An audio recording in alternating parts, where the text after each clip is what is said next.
নমস্কার বন্ধুরা, সবাই কেমন আছো তোমরা? দেখো আজকে চলে এলাম একটা নতুন পর্ব নিয়ে। ভজরি মান্না কিচেনের আজকের উপস্থাপনা মাটন কারি। কি উপকরণ লাগছে আর কিভাবে বানাচ্ছি চলো দেখে নিই। এই গরমে পাতলা মাটন কারি আর গরম ভাত খেতে খুব ভালো লাগে।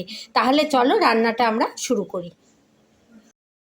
তাহলে দেখে নিই গরমে খাওয়ার জন্য মাটন কারি বানাবার জন্য আমার কি উপকরণ লাগছে। আমি এখানে 500 গ্রাম মাটনকে ভালো করে ধুয়ে রেখেছি।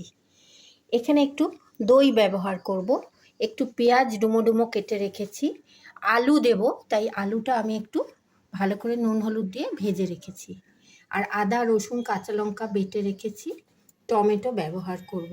এছাড়া আরও কিছু উপকরণ আমি ব্যবহার করব, যেগুলো আমি রান্না চলাকালীন দেখিয়ে দেব। তাহলে চলো রান্নাটা আমরা শুরু করি। আমি ধোয়া মাটনটার ওপরে সবার প্রথমে একটু নুন দিচ্ছি। আমি মাংসটাকে আগে একটু ম্যারিনেট করে নিচ্ছি। আমি একটু নুন দিয়ে দিলাম পরিমাণ মতো, একটুখানি হলুদ গুঁড়ো দিয়ে দিচ্ছি,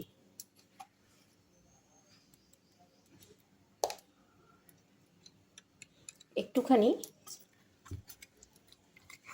আদা রসুনের পেস্ট দিয়ে দিচ্ছি। এছাড়া আমি দিয়ে দিচ্ছি যে দইটা রেখেছি, আমি পুরোটাই ব্যবহার করব। দই খেলে অম্বল হওয়ারও ভয় থাকবে না, অথচ মাংসটার টেস্টটাও খুব সুন্দর হবে।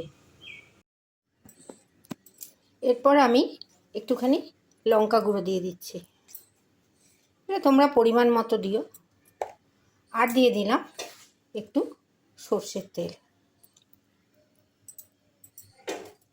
এই সব দিয়ে আমি মাংসটাকে ম্যারিনেট করে প্রায় আধ ঘন্টা রেখে দেবো, যাতে মাংসটার মধ্যে নুন হলুদ দই একটু ম্যারিনেট হয়ে যায় খুব ভালোভাবে। আমি এটাকে প্রায় আধ ঘন্টা রেখে দিচ্ছি।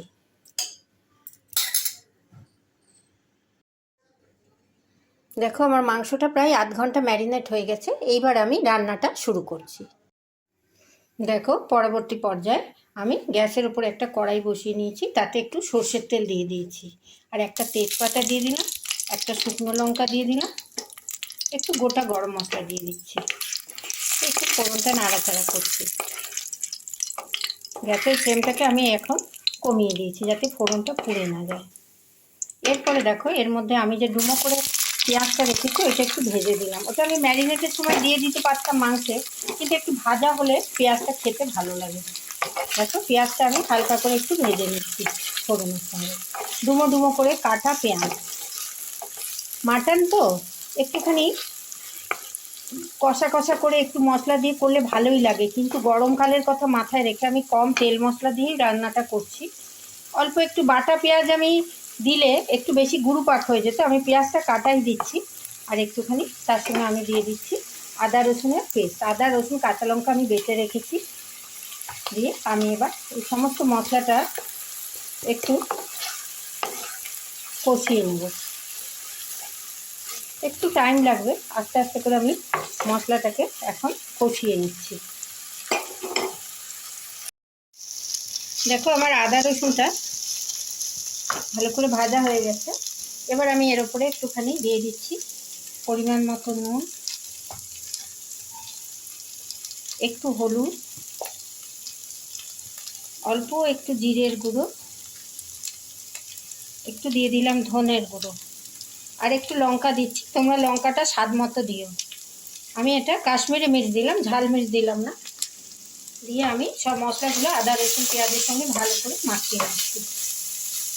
আর দিয়ে দিচ্ছি একটু টমেটো কাঁচা লঙ্কা। সব দিয়ে আমি মশলাটা খুব ভালো করে এখন ভাজবো। আর এর ওপরেই আমি ম্যারিনেট করা মাংসটা দিয়ে দিচ্ছি, কেন মাংসটা মাটন তো সেদ্ধ হতে একটু টাইম লাগে। দেখো আমার ম্যারিনেট করা মাংসটা আমি এর মধ্যে দিয়ে দিলাম।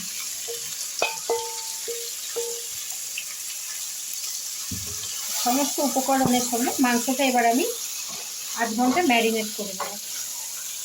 ম্যারিনেট করা আছে, কষে নেব। এবার আমি এটা কষতে ছেড়ে দিলাম।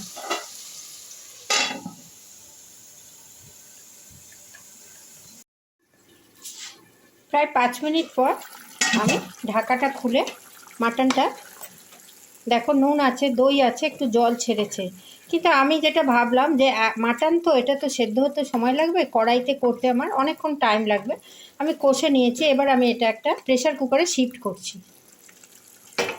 কয়েকটা সিটি দিয়ে নিলে মাংসটা কড়াইতেও করা যাবে, প্রায় লেগে যাবে 45 মিনিট 1 ঘন্টা, তাই জন্য আমি এটা এখন একটা প্রেশার কুকারে শিফট করে নিচ্ছি। দেখো আমি মাংসটা একটা প্রেশার কুকারে শিফট করে নিলাম, তাতে আমার মাংসটা একটু তাড়াতাড়ি রান্না হবে আর মাংসটা খুব সুসিদ্ধও হবে।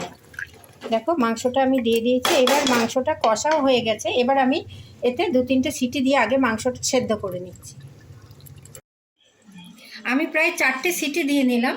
দেখো মাংসটা আমার মোটামুটি সেদ্ধ হয়ে গেছে। এই পর্যায়ে আমি আলুগুলো দিয়ে দিচ্ছি। সে ভেজে রাখা আলুগুলো দিয়ে আর একটা সিটি দেবো, তাহলে মাংসটা সুসিদ্ধ হয়ে যাবে। দেখো আলুগুলো দিয়ে দিলাম। খাসির মাংসে একটু আলু দিলে খেতে খুব ভালো লাগে, যারা আলু পছন্দ করো না তোমরা দিও না। দেখো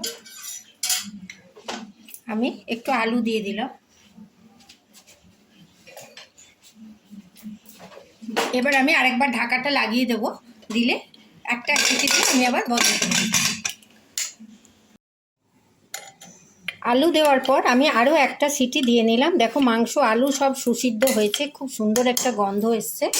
এই পর্যায়ে আমার মাংসটা রান্না হয়ে গেছে। আমি একটু ঘি দিয়ে দিচ্ছি, খাসির মাংস তো একটু ঘি দিলে খেতে ভালো লাগে। আর দিয়ে দিলাম একটু গরম মশলার গুঁড়ো। ব্যাস তৈরি হয়ে গেল আমার মাটন কারি। যেহেতু কষা করলে একটু গায়ে গায়ে বেশি মশলা লাগে, এই গরমের কথা মাথায় রেখে আজ আমি কষাটা করলাম না।